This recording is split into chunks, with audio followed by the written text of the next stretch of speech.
Let's talk about Half-Life.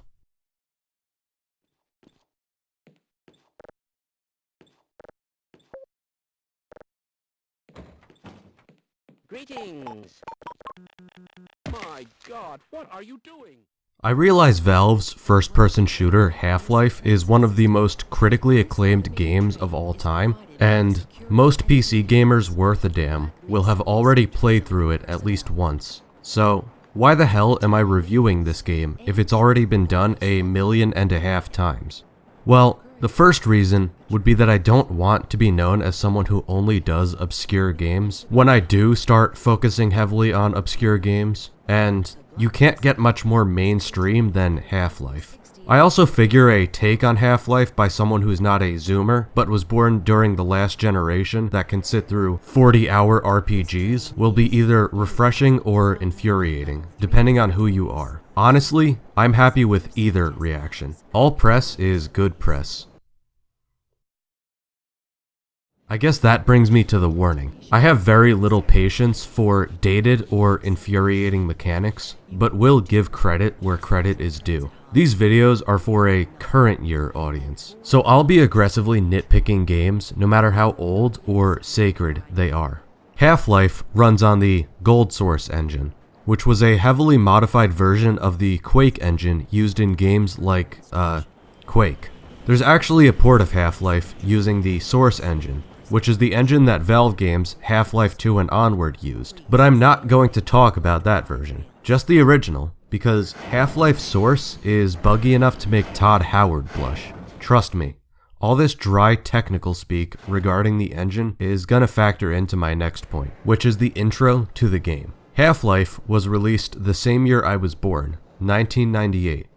That means, unlike this video, the audience for this game was a 1998 audience, not a 2019 one. The intro to Half-Life was absolutely cutting edge for the time. You're introduced as a 27-year-old physicist, Gordon Freeman, who is late to work. You could see activity everywhere, and it still does a pretty decent job at bringing the world to life. From the animations of the worker robots to the bustling factory lines, there's always something going on to draw the viewer's attention.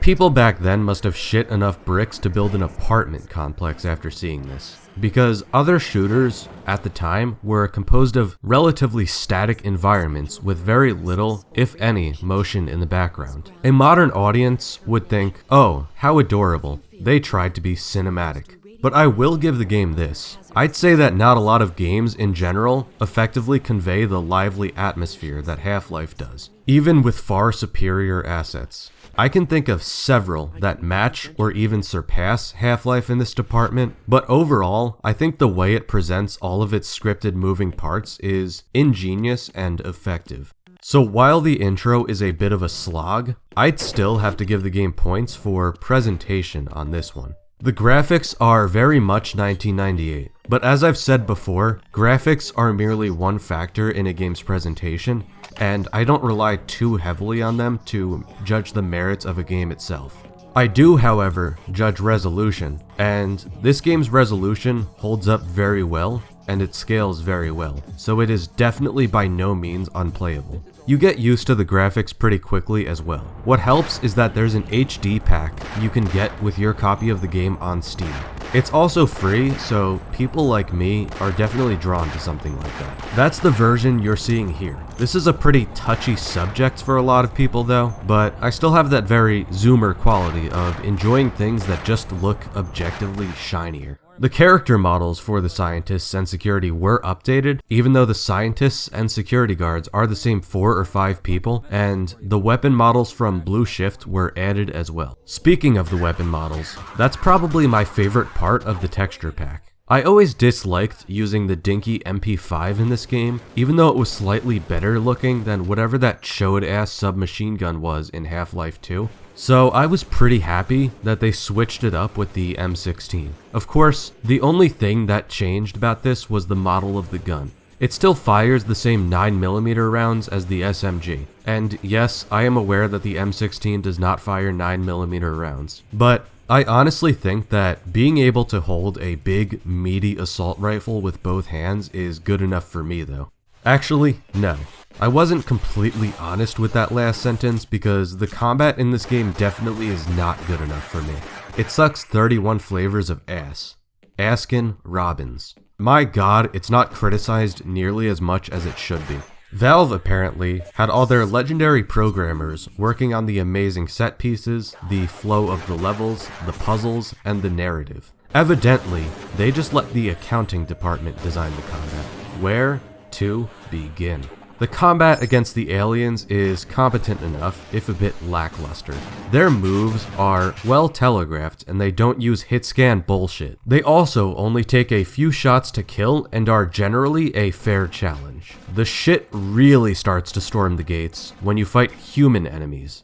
They aren't too bad when you start off because there are only a few at a time thinly spread out in the facility at this point in the game. They get really bad when a million of them show up and just ram everything they have up your tender asshole with their hit scan weapons. They also take an entire SMG, or if you're playing the texture pack, an assault rifle clip to take out, since location-based damage really is not a thing in this game. Your damage mostly changes in proportion to how far away you are. I thank me lucky charms for the 44 Magnum, the shotgun, the crossbow, and the grenade launcher attached to the M16/MP5, which kill these soldiers in 1 to 2 hits, because I wouldn't have been able to kill these guys without simultaneously bursting every blood vessel that I have. Also, the fun doesn't end there. There are ninjas.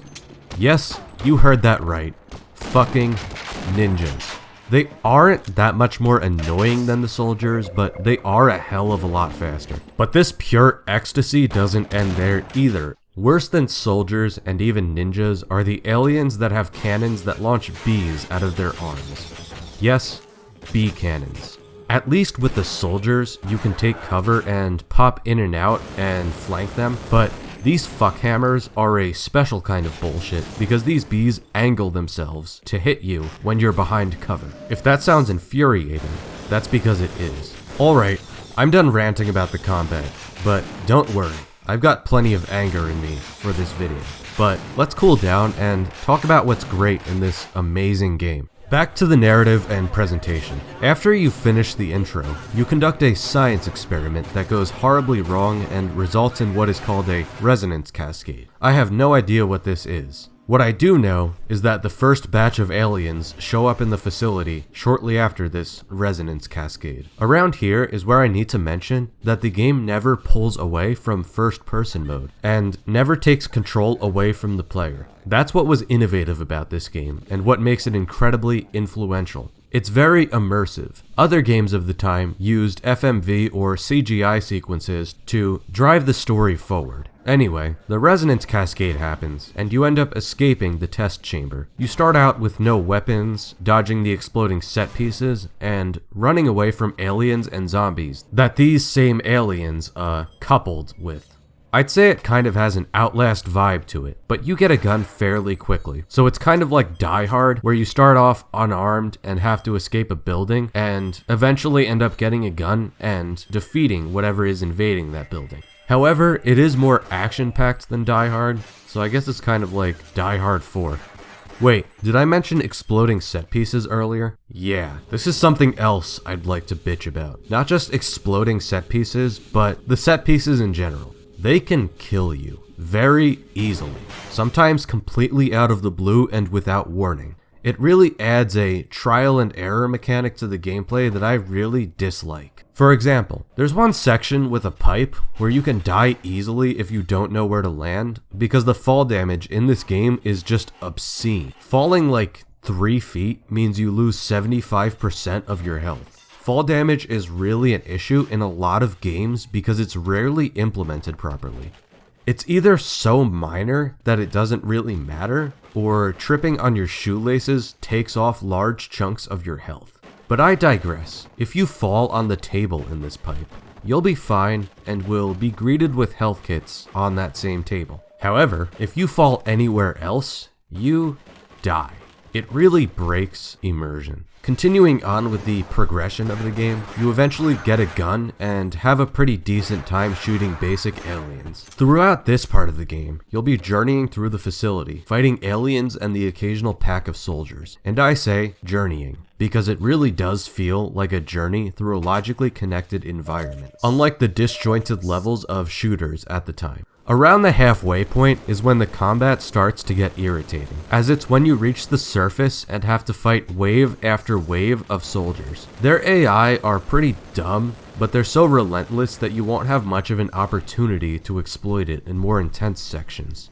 After you do reach the surface and go through the halfway point of the game, fighting soldiers and the occasional alien along the way, you'll reach more advanced aliens with the aforementioned B guns. This is when things also get more chaotic, as they'll be fighting alongside the aliens from the beginning against the soldiers. Luckily, they don't drop everything to just shoot at you, which is nice, so just let them duke it out and finish off the survivors when they're done fighting. What I liked to do was thin the herd if I thought the fight was a little one-sided, but luckily I rarely needed to do that. It eventually boils down to just you fighting these hulking alien soldiers and the basic aliens because the soldiers are so dumb that they end up getting themselves killed.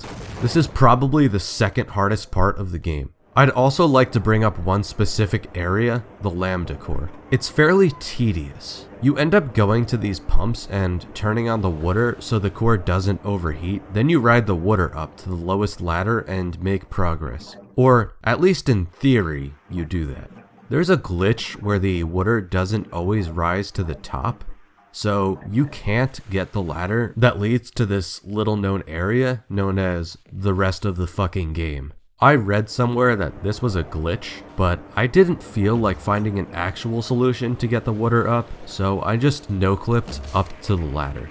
Easier said than done though, because the green zappy boys can give you a shock if you're not careful, even in no-clip mode, because no-clip mode only allows you to levitate. It is not God mode, you can still die. If console commands were not a thing, I would have lost a shit ton of progress trying to fix this glitch, or just stopped playing altogether. Bringing that up just reminds me of the days I was a console peasant who enjoyed playing Bethesda RPGs on my Xbox 360. Those were good times. After you finish the Lambda Core, you end up in a room with a bunch of teleporters. This teleporter section can be summed up in 2 words. Fucking stupid. There's really nothing else to it. It's just idiotic. You have to platform onto these teleporters that take you to a random place, but sometimes they just move you forward. But you also have to make sure that there's not a platform underneath the destination if you do select the right one, because you'll most likely be killed by the fall damage if you don't select the right platform. Thank heavens for quick saves. Finally, when you do get to the end of teleportation hell, you reach the scientists who want to teleport you to the alien world of Zen to put a stop to the invasion. This place sucks. Nobody likes it. I'm not even talking like a playground bully here who says, oh, nobody likes you. I'm not exaggerating. Literally everyone who's set foot in this place has hated it. There's too much platforming. There are too many enemies. It's just frustrating. It doesn't look too bad when you watch someone else play it, but actually playing the game is a different story altogether. The final boss sucks too. He's just a bullet sponge who teleports you to these tedious but necessary areas sometimes. I say tedious because it takes forever to platform your way out of them. I say necessary because they're filled with ammo, energy for your suit's shields, and health. You'll need lots of ammo for this bullet sponge ass boss. Alright. If you don't want the endings to this game spoiled, I'd suggest you skip to this timestamp. Okay, they're gone. I'd say that there's only one real ending to this game, because the other ending is just silly and obviously not canon. You get teleported into a subway car, not unlike the one in which you started this game shortly after you defeat the boss. And you have the option of either going with the G-Man, who's that mysterious and dark suited figure that's been following you around throughout the entire game, or getting teleported to something that is, in his words, a battle you cannot possibly win. Gordon dies in that ending. There's absolutely no reason for Gordon to do this in the story. It's like if someone handed you a gun and said, you can either shoot yourself or you can go about your day like you normally would. What does Gordon have to lose by walking into the teleporter? I think they only shoehorned that other ending in there just to give the player more of a sense of agency. In the canon ending, Gordon steps into the teleporter and the events of Half-Life 2 unfold. Overall, I think it's a pretty cool ending,